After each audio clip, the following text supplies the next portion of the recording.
going to, for our next segment on Lawrence History Live, I'm going to turn things over to my colleague, Kyra Lopez. Kyra, welcome. You're muted, Kyra. Please unmute yourself. Thank you. Okay. Hello, good afternoon. So for this next hour, we are transitioning into the community forum. Like Hartley says, my name is Kyra Lopez. I use she, her pronouns, and I'm going to be the moderator for the next hour. So I encourage everyone here to make use of the Q&A and share your thoughts on today's topic, which is organizing in the time of COVID-19 and Black Lives Matter, Young People Speak Out. So, Kyra, did you want me to promote everyone to panelists so it could be more like a Zoom session where everyone can speak? I'm going to be doing that over the next few minutes, and then I will shut up. So you'll get a message that says you're now a panelist. It just means that you are able to speak and participate because this is a forum and it's an interactive session. So I will mute myself. Thanks, Kyra. Yeah. Okay.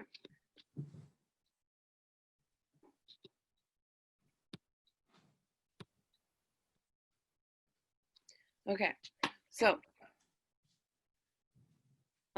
while Elizabeth is doing that, I'm just gonna kind of read a little intro, just to contextualize why we chose this topic for this year. So while preparing for this year's festival, we wanted to acknowledge the initiatives and strides that young people are making during a pandemic.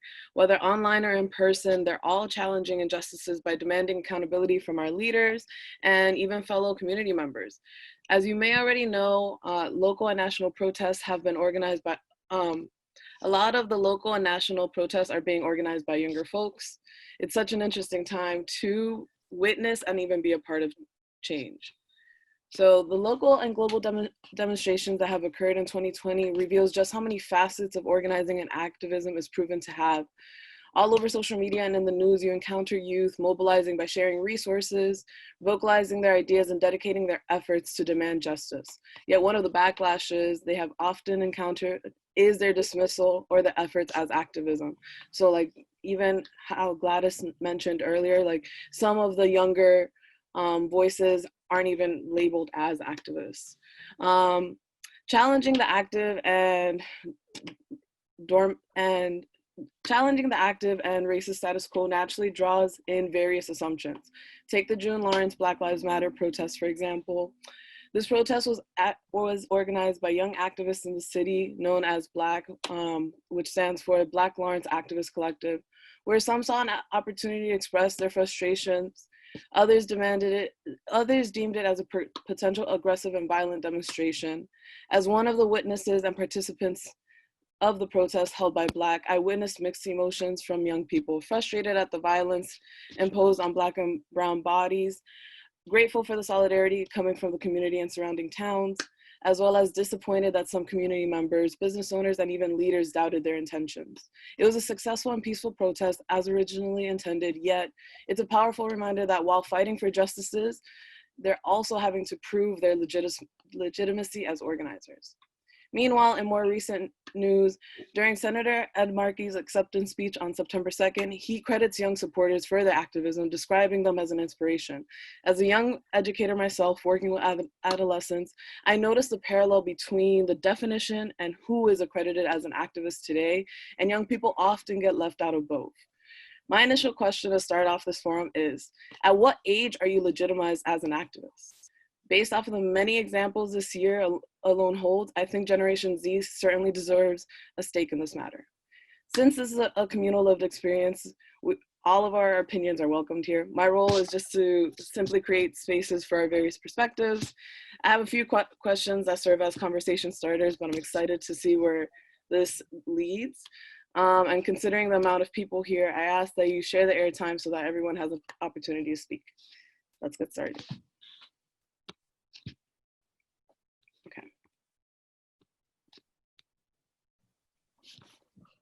Can you just say the initial prompt one more time? Yep. So at what age are you legitimized as an activist?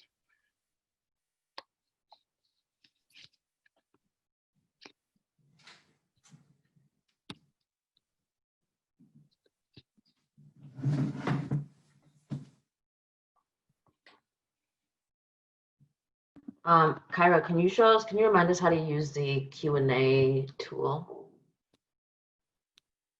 Okay. Oh, so the chat is also available, so as well as the Q&A. So feel free to use either, or if you want to engage in conversations, I would encourage the chat so we can like engage a little bit more. I just have a question. Are you just allowed to speak whenever, or are people taking stack? I just didn't know if people are allowed to just answer the question, or should someone like put in the chat stack when they're ready to like speak about whatever is being said? Mm-hmm. How is this working? I guess what I'm asking. Yeah. So feel free to kind of just name when you want to speak, and while somebody is speaking, they can go. So can I start? Mm-hmm. So I mean, so the question is what age you get considered as a legitimate activist. I mean, I feel like at any age nowadays, because like look at Greta, she was 15 when she first started. She I forgot what building she stood outside, but she stood outside with just a sign, and she showed up every single day to call out her environmental like activism and stuff. Sorry, I don't know, but whatever. But yeah, I feel like at any age, I mean, and especially since with social media and stuff, we have the platform, we have the tools to help us get our voice, I guess, have our voices heard. So I feel like we live in a unique time where we have the ability to do that, and it's starting to get younger and younger, because I feel like not only like Gen Z generation, and millennials are but especially Gen Z are taking a stand and standing up for themselves, and like I feel like there's not a specific age anymore, whereas back then when you think about the past, you think, oh, they're much older, I can't say anything, I'm young, I'm taught to respect my elders and not to say anything. But I feel in this generation nowadays, it's easier to have your voice heard no matter what age. I have a direct response to that, because like I definitely agree with what Denise is saying. I think that you have two S's in your name, so I'm sorry if I mispronounced it. But I definitely agree with that, especially like if you're talking about people who are generally on the left. I don't think on the left, like anyone, like any age, someone can definitely be considered an activist. But also, she brought up Greta, right? I constantly hear people say that Greta's done nothing for climate change, which I would disagree, right? I think she's done a lot, but a lot of people say, oh, all she's done is just talk. All she's done is just talk. What about that 14-year-old boy who's a scientist and he's doing this for climate change? Not to be negative, but that's just, I hear that a lot. And by like left, I kind of mean like left, not like left wing, because I hear that just from left wingers a lot, like Democrats, I guess is what I'm saying. Not to anyone who's a Democrat, I'm not trying to diss you at all. But yeah, I was also, so that's just like a direct response to Denise and what she was saying. Because like I feel like any age, someone can be an activist and someone can speak their truth and fight for the changes that they believe in. Like 100%, I believe that. But I know for myself, even, I feel this intense pressure to kind of prove it, if that makes sense. Like I have to prove it. I have to be doing something that's physical for someone to believe that I am. Like I don't even call myself an activist. I don't. And there's a lot I've done in the past year that plenty of people have addressed me like that. And I'm always like, oh, wow, okay. But like, thank you. And I feel like uncomfortable, and it's very weird. Cause like, I don't know if that's like myself feeling that stigma or if it's like placed on me, but I think it's kind of placed on me just outside of spaces that I'm organizing in. And that could even be like other left spaces, like people that I'm not, organizing with on a daily basis, just kind of saying, like, oh, well, that's not real activism. You know what I mean? So I think there's like that pressure for younger people to have to really prove themselves that what they're doing is legitimate. And that just stinks, that just stinks. I don't think there needs to be that pressure. I think whatever you're doing to try to make a change is activism. If whatever you're doing, you're trying to promote equity, you're trying to promote social justice, you're trying to change the community you live in a positive way, because you truly believe that's going to be a positive thing, you're doing activism. You don't need to meet this bar that some people are saying. And I think for younger people in particular, I think that pressure is really placed on them, for sure. Yeah, no, something that I'm hearing from both Ashley and Denise is this idea of proving that you've done sufficient enough work. And I feel like even as a high school history teacher, you notice that sometimes there are students who know how to take ownership of their own opinions and their actions, but there are some that are still learning how to take up that space.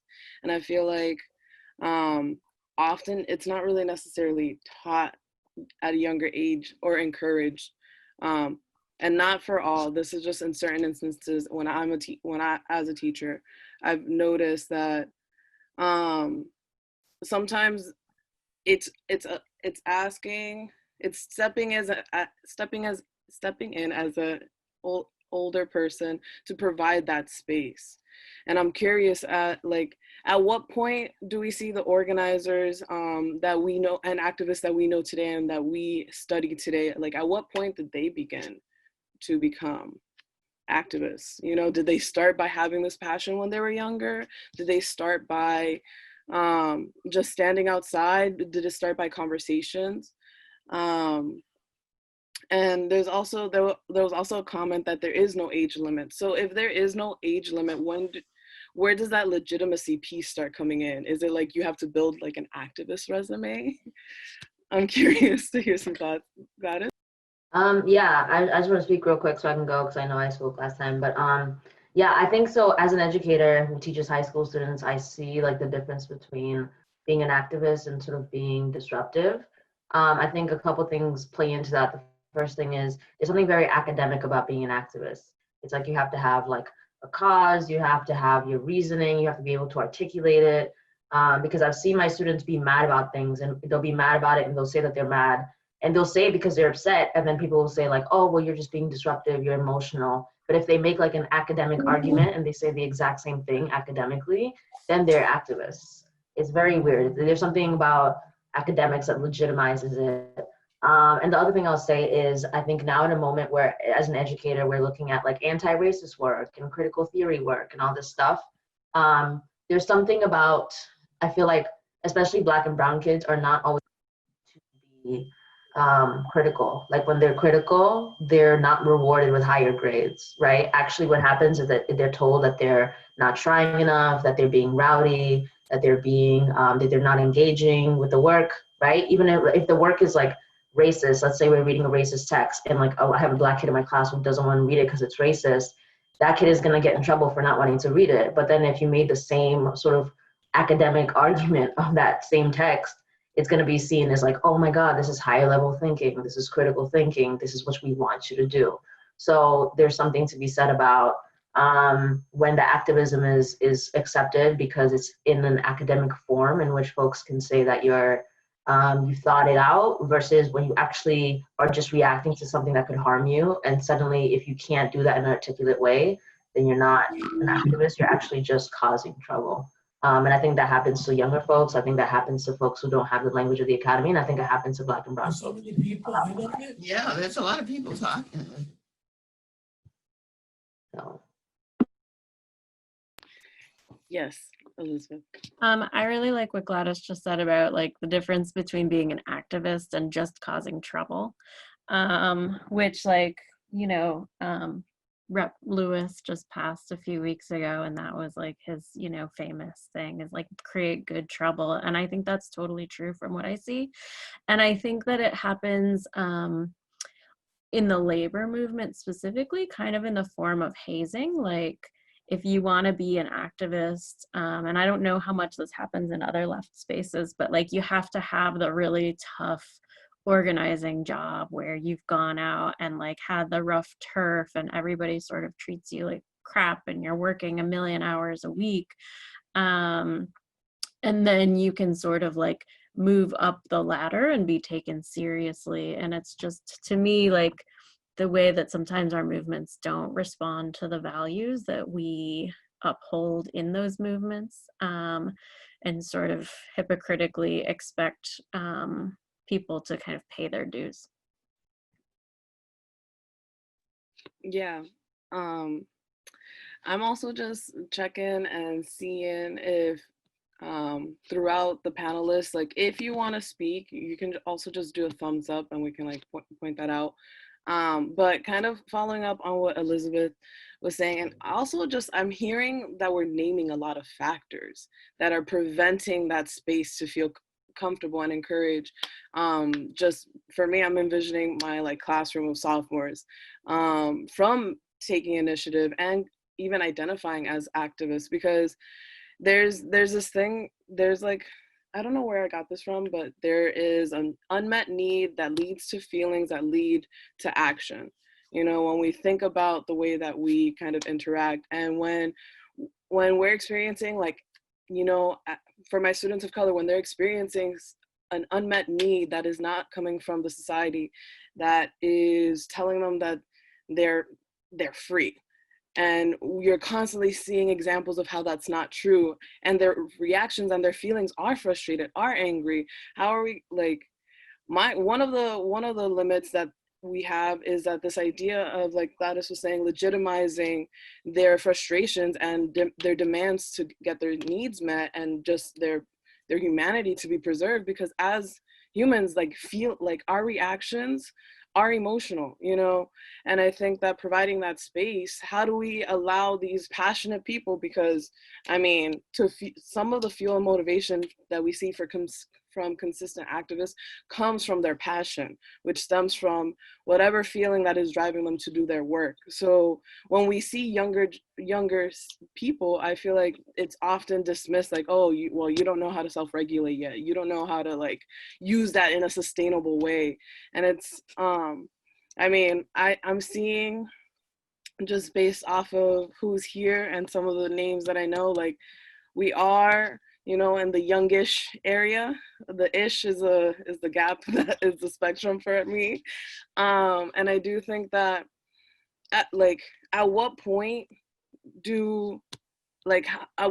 are the stories and the depictions that we have of the younger generation limiting how much faith we have in their organizing skills?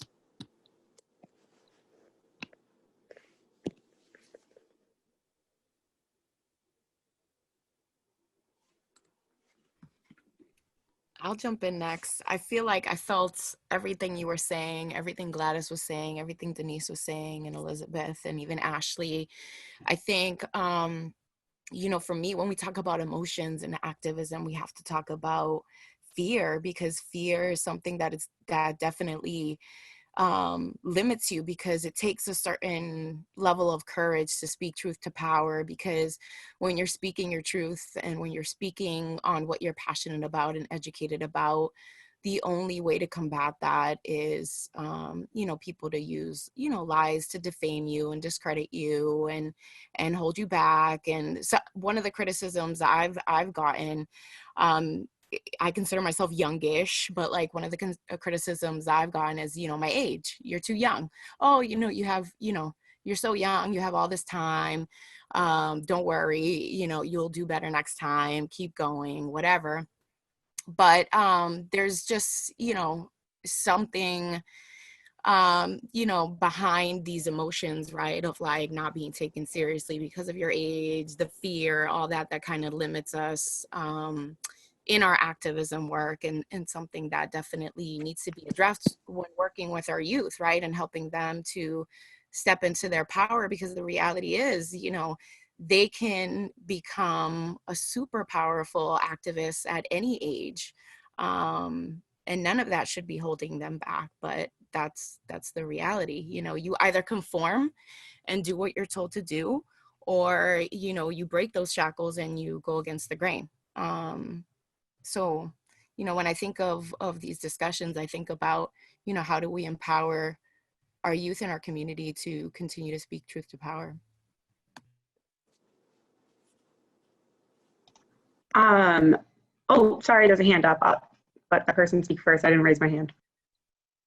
Hi, my name's Adrian. I think this is a great dialogue to have, and I wanted to say that I'm a union organizer, and I'm toward the senior end of the spectrum. I'm sorry, I've got the sun behind me, so I don't overheat my computer, so can't really see me very well. There I am, gray hair and everything.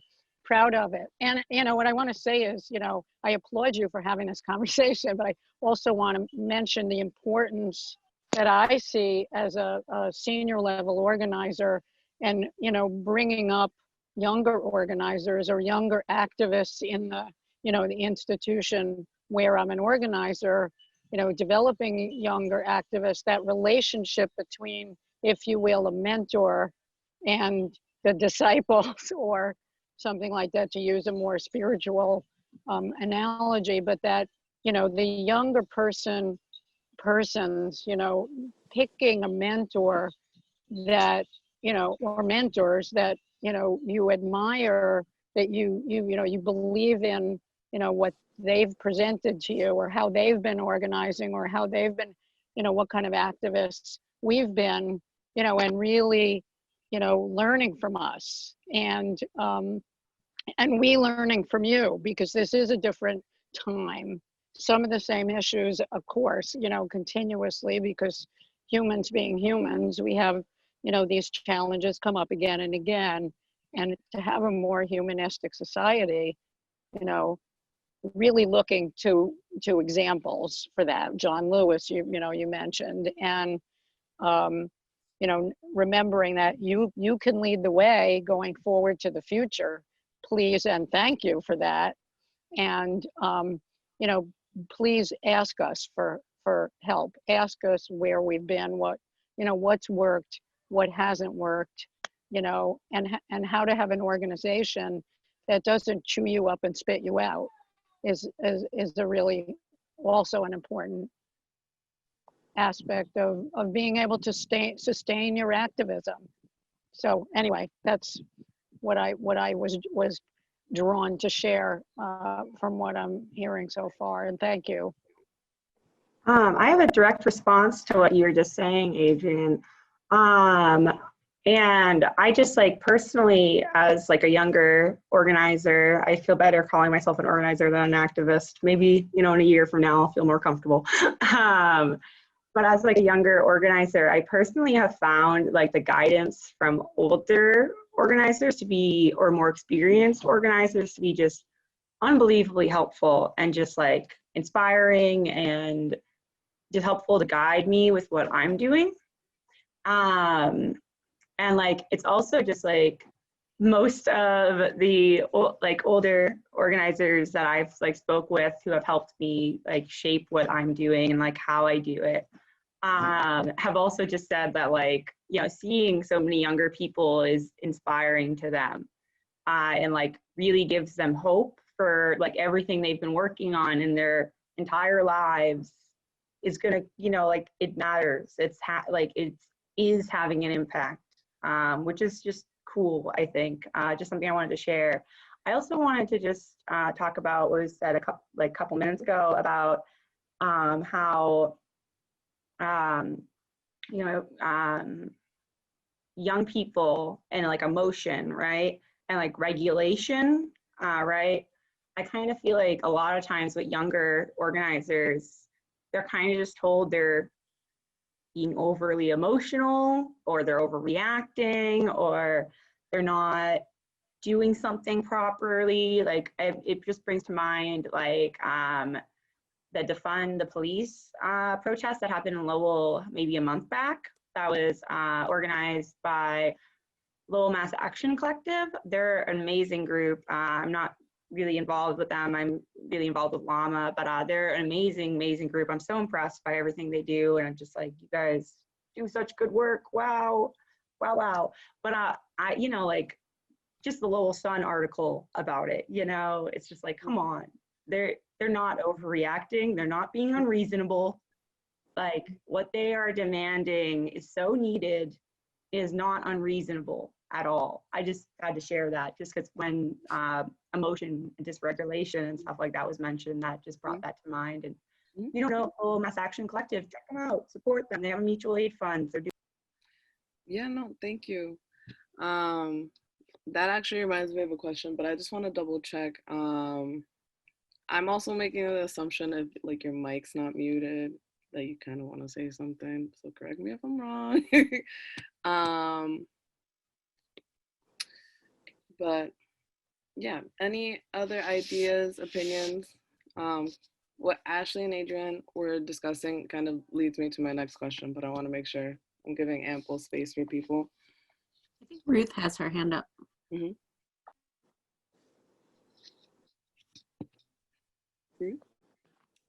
Am I on? Yes? Thank you so much for this. I want to repeat the former speaker about our elderly. I'm also a retired teacher, but have been in this struggle for decades, fighting the injustice. Here in Worcester, we have been fighting the Worcester Public School that was found to suspend and expel Latino students 85% higher than white students for committing similar infraction. We had a Puerto Rican principal who received a note from one of the teachers that she wanted 4 students to be suspended because they refused to comply with the district policy of no phones in the classroom. They were all Spanish names. When the principal went to the classroom to meet with the student, she looked across the classroom and there were several white students with phones, but those are not on the list. I say this because this is just one example of what we've been fighting here in the city of Worcester with the racism against Black and Latino students. And as someone that has been working in the Worcester Public School since I first graduated from college many years ago, the Worcester Public School had a majority white student population. It was the best system you can imagine. Lots of counseling, music and art, everything. Today, the majority of the students in the Worcester Public School are Latinos. And today, all of a sudden, they're even taking money away from teachers to hire policing. We have been fighting the district as to why they're not hiring more Black and Latino teachers. In fact, we had some students testify, some Black students testify that in all their 12 years of schooling in the Worcester Public School, they never had a Black teacher. And not only are Black and Latino professional reflected in the system, but our history. I mean, there are professionals in the city, in government in the city, who have literally made the comment about Puerto Ricans being immigrants. This is something that I find so. Puerto Ricans are US citizens before they even leave the island. But this is how we have been treated in the city. And then we had a school committee member who testified, who was quoted in the paper as saying that in all his 40 years of school, of working in the Worcester Public School, he never witnessed any signs of racism. And so I said, well, Mr. Manfredo, how long do you have? I can talk to you about what racism looks like in my city and how we've been fighting. So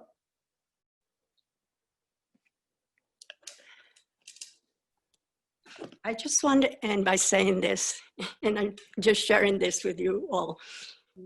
We had Rosa Parks come and visit Worcester many years ago, and we had a reception for her at Mechanics Hall. And I had the honor of sitting next to Rosa. And I said, Rosa, I asked her, I said, is it true what they say that the only reason that you didn't give up the seat was because it was part of the plan of the civil rights organization that you belong to? And she looked at me and she goes, Ruth, after a long day of work, I was physically tired. But more than physically tired, I was tired of the injustice to my people. I was tired of the racism. And she went on and on. So lately, I have been borrowing from Rosa. I am so tired of begging the system for justice for my community. We're not asking to have Black and Latino students be treated better. We just want equal treatment for our community. I'm sorry, I get emotional, but No, speak your truth. And sometimes I feel like, and I've thought about this and we've talked about it, maybe it's time for us to build our own school so that our children, just like the indigenous people used to do, the elder would teach their children about their history. Why can't we do that with our community? Because these white racists, they're never gonna give us the justice that we deserve. Thank you so much, Ruth, for speaking your truth. I am in 100% agreement with you. I think that as a teacher myself, you see that there are a lot of policies that weren't made with students of color in mind. And I think that right now, when you have anti-racist theory coming out, and it's more prevalent and relevant than ever, as it always has been, something that resonated when hearing you speak about your frustrations in the education system. I'm also frustrated because I feel like kind of just connecting a lot of the points, I feel like when it comes to legitimizing people's passion to the work that they're trying to do, there are some people who get, how do I say it, their emotions are seen at or rationalized or made more space than others, so the frustrations, the mistreatment of our students, especially black and brown and Latino students, and just students of color, students of different abilities, students of different capacity that have different varying capacities, they're all treated as different. And I think that in Ibram Kendi's How to Be an Anti-Racist book, he talks about how to be an anti-racist is to de-racialize behavior, to remove the stereotypes from every racialized body. Behavior is something humans do, not races. And I think that similar to what you named, Ruth, I think we often see that when and kind of like what Gladys mentioned in the very beginning, when you see the difference between considering Black and brown students as combative versus critical, or versus passionate. And I think that this leads into the kind of a similar question I was holding, but who is writing these stories and depictions of the young people now, and who's benefiting from these stories and these descriptions, and also whose opinion is missing? Because kind of like you, Ruth, I if I'm being completely transparent, I left teaching after a year and a half, and going from a charter school from Springfield to working with DYS youth who are currently, they're currently, working through their lessons that the life has brought them. But if we're thinking about this in a compassionate and empathetical lens, there are structural and environmental limits that lead people to what's happening. So kind of back to the needs, feelings, actions, where are the limits of our unmet needs, and how is that leading to people's frustrations, and how is that impacting their actions? There's a lot, I have a lot of feelings. I'm here, I'm with you, and I'm really thankful that y'all are sharing your truth. And I kind of threw a lot of questions and points out there, so I'm just So I kind of want to jump in next, and I just want to say, Ruth, thank you so much for speaking your truth. I felt everything you said, and I became emotional as well because, you know, you and I have been fighting for ed justice for quite some time, and I know you longer than me. But it's very frustrating when we're constantly being met with people ignoring us and suppressing, you know, our voice and our narratives. And so, you know, something that I find very frustrating being the coordinator of the Greater Lawrence Education Justice Alliance is hearing all these injustices happening in our community and us, you know, speaking up and lifting up our voices, but yet, you know, constantly being ignored is beyond frustrating. And I think it's really critical for us to, you know, take back that narrative that's being put out there, especially here in Lawrence, that this state takeover is like, you know, the best thing to happen in education and is being utilized to justify the privatization of other schools. So, you know, they're exploiting our community and they're exploiting our children, and they're using this as a case study that no parent consented to. And I think it's important for us to take back that narrative and really document what's actually happening, what we're all feeling, what we're all experiencing, and making sure that our voices are heard. We have to keep pushing forward. Can I just add just one thing? Hello? Yes, I think yes, you're okay. mobile, so yes, yes. I just people want to did- just add one last thing. So we spent a whole year meeting with the city and, you know, just asking for them to just kind of look at what's happening with our students. Our students testify in front of City Hall, in front of the school committee. So and we were asking the city to consider not renewing the superintendent because we had challenges with the superintendent, not accepting the fact that, you know, all this racism is going on. And so one of her friend, it was quoted in the paper, trying to comfort her by saying to her, don't you worry about those students because they come from families that are spiritually poor. Ever since I read that, you know, I have been, so no wonder they treat our children the way they do because this is how they see our community. I had the opportunity to confront the superintendent at a meeting that the mayor called in. And I said to her, you know, Superintendent Beninda, when your friend tried to comfort you by calling my community spiritually poor, I expected from you kind of a John McCain response when one of his fans started trashing Obama and he stopped their call and he said, no, he's a fine man. We just have differences. That's what I expected from you, Superintendent Benina, to defend my people because we are all spiritually, fully spiritually.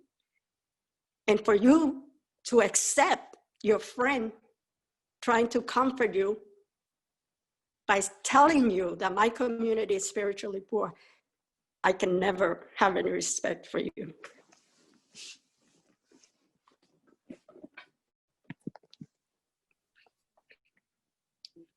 My whole heart.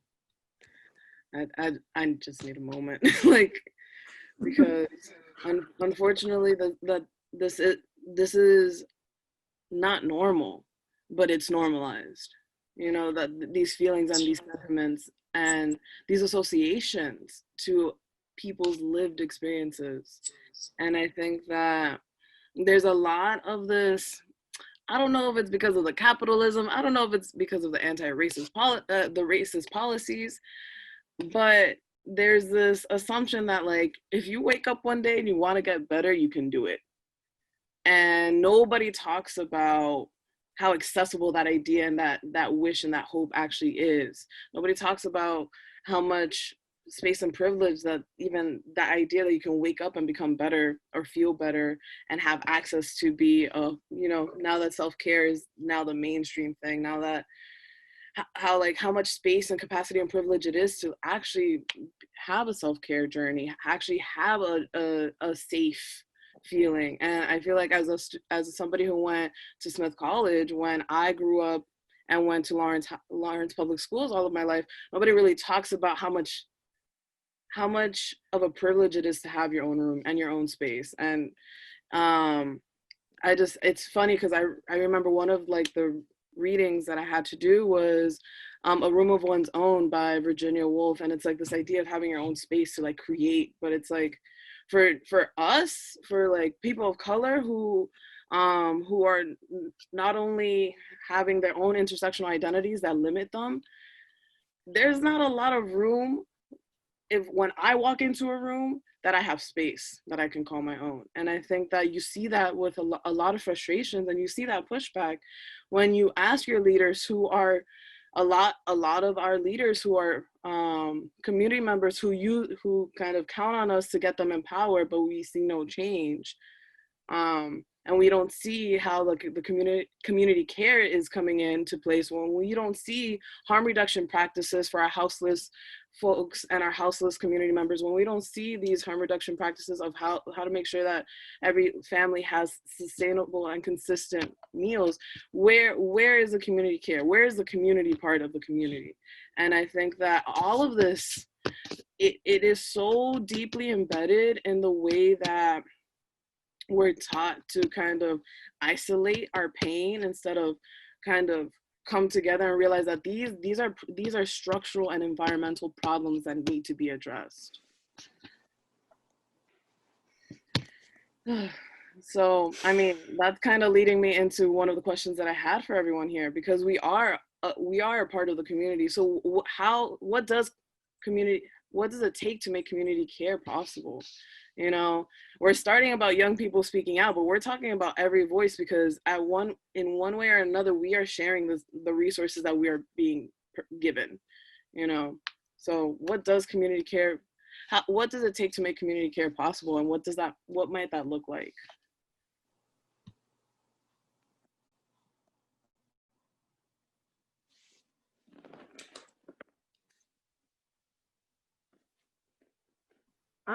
I can speak to that maybe if no one else wants to, but my thoughts are more not concrete on it. So if there's someone else who wants to speak first, please feel free, and that's okay. I'm gonna give it a second if anyone does. Okay, so that question is actually something I personally struggled with. Like kind of thinking like, how can this be? So I do mutual aid work in Lowell, right? Like that's kind of my main thing. I do other things too, but the main thing is mutual aid work. In mutual aid work is essentially, in my opinion, it's just kind of so people don't have to rely on the state, kind of trying to overthrow capitalism in a way. That's like the end goal for mutual aid work, in my opinion. Just that's how I view it, right? But that's a side tangent. It made me lose my train of thought. Sorry. Let me get back to it. Community care work, community work. I've struggled with that question. Like, how can we bring, like, especially in the work I'm doing, the mutual aid work, how can we make sure that all the voices of the community are heard? Even voices I might disagree with, not voices of people who are bigoted, let me be clear. Those voices, no, silence those ones for sure. You don't get to speak hate at all. None of it. Don't want to hear it. You're not allowed. Freedom of speech doesn't let you say things that are harmful. Sorry, that's how I feel. I'm going to silence you. But all the voices that I might slightly disagree with, like I personally believe in police abolition, right? That's my like end goal. Defunding the police is what I want to do now, but end goal, police abolition. So like I want to hear people who disagree with that for sure. Especially if it's people who are, Black, Indigenous, people of color. Like I want to hear your voices. I want to hear why you disagree with that, and I want to listen. I want to truly listen. Like I really do. I promise. I always want to listen. If I want to know why do you disagree and what's But it's just a question I've struggled with. Like how can we bring in all the voices in a way that like they feel truly comfortable to speak their truth, right? Like their true truth, without feeling like someone is gonna silence them or say their ideas are dumb or not, just not, I don't know. It's just something I've struggled with because, especially with the mutual aid work we're doing, we need to bring in more people. We just do. It needs to be the whole Lowell community. It needs to be everyone in Lowell needs to be involved in some way. They all need to be involved if we're going to be successful with what we need to do in Lowell. Because mutual aid work, the other goal of mutual aid work is, I think, essentially is just like building community.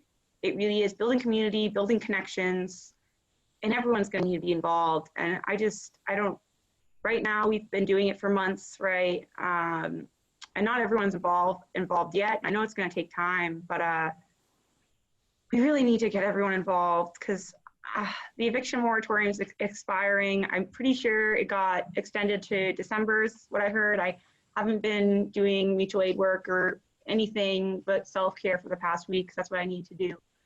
But I'm stressed by the idea of all the evictions that are going to happen in Lowell, and I want to prevent them so badly. But we need more people, and we need to bring in the community. And so I would love to hear people's thoughts on how to do that. That would be helpful.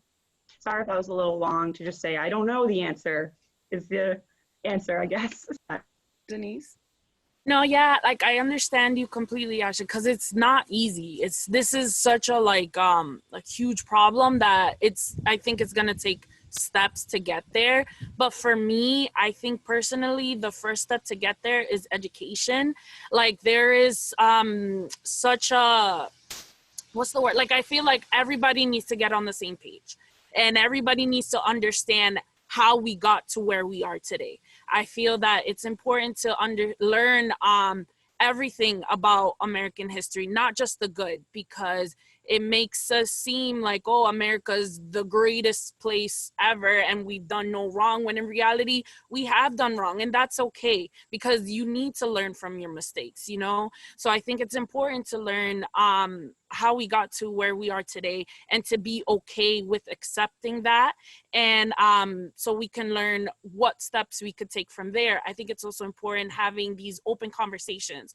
I appreciate this conversation we're having now wholeheartedly because it's important, because we all get to learn from one another, and we get to understand different points of views and learn about people, learn about different resources and stuff like that. And I think it's important to just continue discussing this. And I think it starts with also changing the system and questioning it, because what we have now clearly isn't working, whereas we're having all these problems. So let's change it. Let's not just be stagnant in our growth. Let's question why things are happening, and also questioning the system, our governments and stuff, so we can be better for the future and future generations and stuff. So to me, I always believe that it comes with education.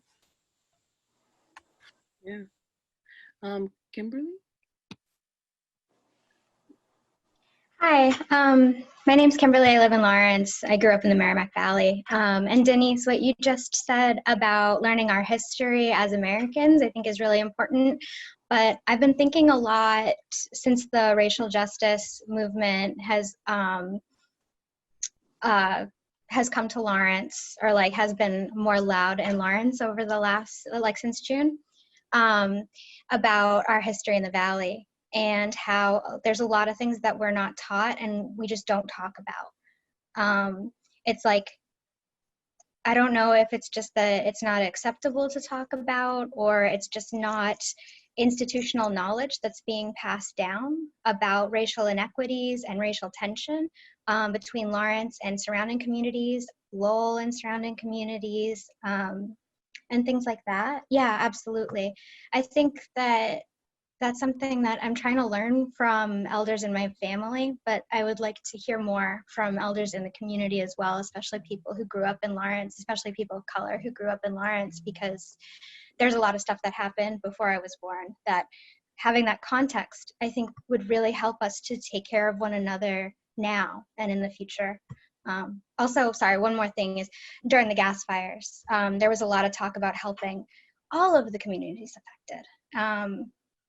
And I think when people tried to bring up that, like, well, the needs of some are going to be different than others, there's a lot of different needs in Lawrence than there would be in Andover or North Andover. Most of the people in Andover or North Andover either have electrified heat already or an extra house or something. So you really have to meet people where they're at and be real about, be honest, be truthful about the dense housing and the different struggles that people go through in these like varied communities in our area. So, thanks for letting me speak, and thanks for this conversation. Yes, and next we have George.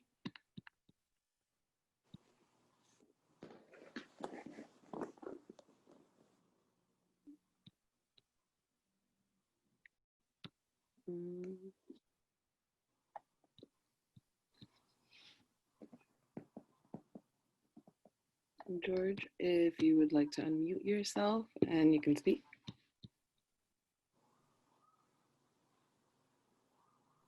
Hi, George. If you go to the bottom of your screen, on the bottom left, there's a little thing that says mute or unmute. And if you have a microphone, you can click on that and it'll unmute you.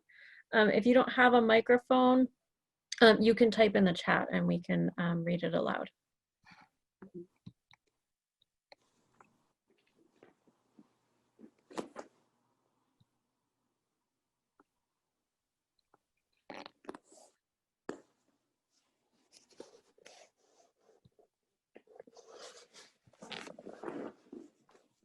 Yeah. If you'd like to type in the chat. Oh, there you go. Okay. Go ahead, George. Can you see me now? Okay. My question, my name is Richardson. I am a journalist, a filmmaker, and a photographer. Usually I go into the event at our Lauren, and I do for about Lauren about 20 years. I see the conversation happening, and I see the frustration in the faces. But I don't see, knowing the chat, no outside, the willingness to do the dirty work, the willingness to go out and to have the conversation in English and Spanish, where they have to have an action, meaning going from word to action, meaning to use the Black Lives Matter moment, not to see anger to an organization, but understand that what is happening into the police is being happening in every other institution in town. Let's put an example. The Northern Essex, Northern Essex Community College. Northern Essex Community College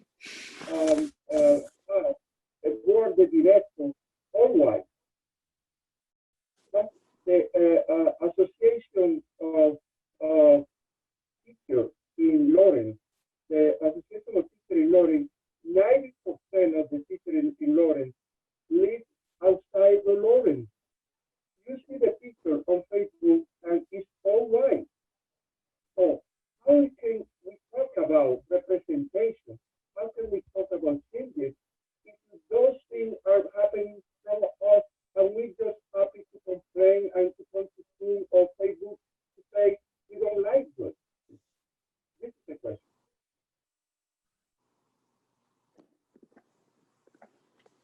Hello? Okay. One of the things that I feel like it's naturally leading is how can we come together and make this conversation accessible? You know, I think also something that I just kind of want to echo / paraphrase in my own words is this idea that when the cancel culture has done this thing where when somebody meets an uncomfortable truth, they try to cancel it as if it doesn't exist.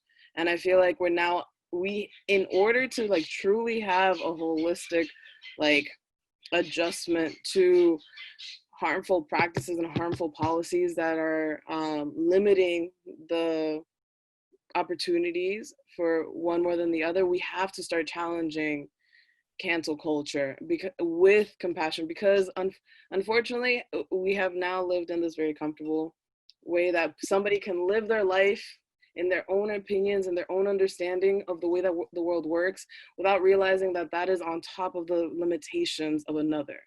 And I think that as a community, we have to start making this conversation more accessible, because I do agree with Denise. I do agree that through education, through understanding, and like the learned and lived experiences of each other is how we're going to start making space for these conversations. And I think that one of the solid things that the young people have taught us is how effective social media is to have this engaging opportunity and conversation.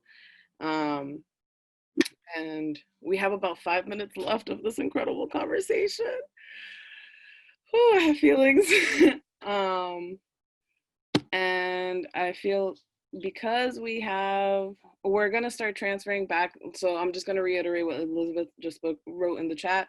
We're transferring folks back to the attendance mode in preparation for our speakers at 2. And we have Carrie Arsenal and David Ramet next. But I really encourage us to kind of move this conversation forward. If there's anything that I learned from Generation Z is that when there's something that they do not tolerate and they know is not fair, they're taking action, whether that's engaging their own family members in these conversations or just showing up. And I feel like because everybody showed up here, I'm so thankful. Because we're all leaving with a peace and understanding of what we can do and where we are going. So my goal, my ask of y'all is, how do we make what we're talking about here more accessible to those who are not here with us? And you can write some ideas in the chat. Please follow us on social media, because like at the end of the day, I think as a reminder, like a lot of the effort and change that we see comes through our community. It comes through our strength, it comes through our powers, and it comes through our truths. We have to make space for everybody's lived truth, because this is why we're here. This is the community part. Thank you so much, Kyra. Folks can post in the Q&A if we have about 3 minutes left. I just wanted to move everyone over so that we were ready for the next session. This was amazing. And this was, like somebody said, we should continue to host these spaces throughout the year. And was it Marianella? Oh, Ashley said she wishes we had a whole other hour. So.